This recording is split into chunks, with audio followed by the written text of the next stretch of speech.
Dr. Pejham, tell us a little bit about the cold and the sniffle. Time to go down to Walmart and buy a Wickwackaroop or something like that. And there's all that stuff out there. And I'm sure that some of it is very good and working. In fact, I want you to elaborate a little bit again. What can mom do to perhaps prevent it, or in most cases, when it slightly comes, to realize, oops, I better do something now, otherwise I have a couple of weeks of a sick kid here, and if I do something now, I might only have a day or two, never mind the restless sleep, not just for the child, but also for the mom. So what can and should be done there? What are some of those things? Again, throw him in hot water and drown him there, or what should we all do? The good old remedies. So, what's been known to help with these kids, just the very beginning of sniffles. Of course, we have to differentiate. There are two types of sniffles that kids can get, just like adults. One is a viral infection that they may be catching. The other one's allergies. So a certain time of the year, sniffles could be actually allergies and not cold. That's a different topic. So let's talk about the sniffles that is just a minor cold. What's recommended for kids to have is good nutrition. That's a time that's, like you said before, the chicken soup is a powerful thing. All those vegetables, ingredients, provides with a bunch of electrolytes. It provides with vitamins. It's packed with nutrients that really help the immune system, and so have a chance to fight it off. So good nutrition and good amount of fluids, keeping kids really well hydrated makes a huge difference.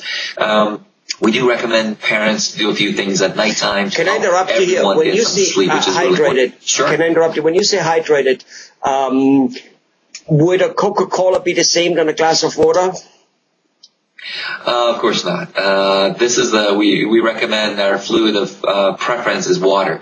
Now the kids that are not eating, there are some electrolyte fluids such as Pediatric, or for older kids, they can get some commercial products like Gatorade perhaps, with a lower sugar level in it, called the G2, to rehydrate. And of course the only people who need these kind of electrolyte solutions really are the ones that are not eating. Anybody else should be just drinking water.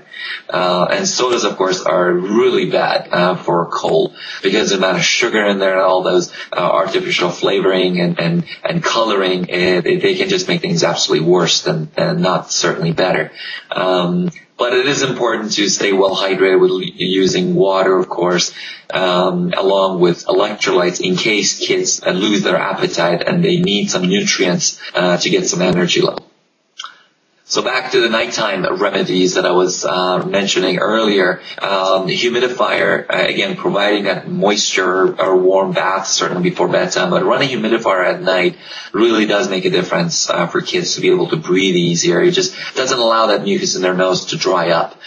So it makes it easier for them to breathe through the night. It calms down their throat and cough. The other things that help is a good old remedy, Vicks, that we all grew up with. Just the menthol smell of Vicks helps kids breathe easier. We ask kids that are older than 1 year of age to be given some honey. It's been shown it's one of the most powerful natural cough suppressant for children, especially works at nighttime really well. We ask kids to be kept slightly elevated so that, again, they can breathe easier. And, of course, try to clear all this stuff out of their nose before they go to bed. So doing these simple 5 steps helps everybody get a better night's sleep. And hopefully it'll help the cold to have a shorter duration. And, again, we ask parents not to medicate kids as much as possible. These medications have a lot of side effects. And for children, especially less than 6 years of age, it's been shown to be very little to no effectiveness as far as their symptom relief is concerned. So the good old remedies still are working, and it's been shown to be much more effective than medication, especially for the children less than 6 years of age. Wonderful. So what you're saying is that a Tylenol and an aspirin is, especially for young children in a flu situation, it has shown to be not all that well working. So you're better off with honey, with Wackaroop, with warm, humidifying the air so you breathe better, elevate the body so it's easier to do. There's not so much pressure on it, that type of stuff. That's right. That's right. The cold and cough medicines really for the pediatric populations have been shown to not do anything for kids less than 2. And the label has been changed not to even have them available for those children, which they're used to be available. And between age 2 and 6, it's been shown to be very little to no effect. So all these children's cough and cold symptom relievers that are over the counter, we ask parents not to give their kids that, and certainly try the natural remedies, which are being shown to be a lot more effective. Those cough and cold medicines for older kids over 6 years of age has been shown to be slightly more effective. So we ask parents to decide what's best for them, of course, to use, but at least give the natural remedies a chance. Right. Well, let me ask you just very fast here. If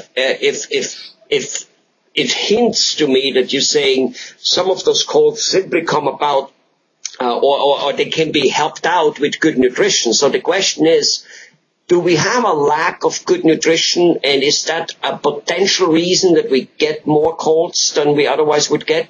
So if chicken soup helps out to get rid of, if honey helps to get rid of, if staying hydrated, drinking water and not the sodas and electro thing, if all that helps to get maybe rid of it or mitigate it in any case, wouldn't it be good to have it all the time? And is there a chance that we don't get it, and that's why we get this stuff in the first place? Right. Well, in the United States, we're lucky enough to have a lot of food available at a reasonable price. So malnutrition is a cause of poor immune system and weak immune system, and certainly does happen in the U.S., not as much as in the third world countries. So malnutrition is a different story, and those are the times that certain supplements can really make a huge difference, especially to boost your immune system. But speaking of a child that is not malnourished, normally it's been shown that just taking extra vitamin C may not be that effective to keep the viruses at bay. But the well-balanced diet is extremely important.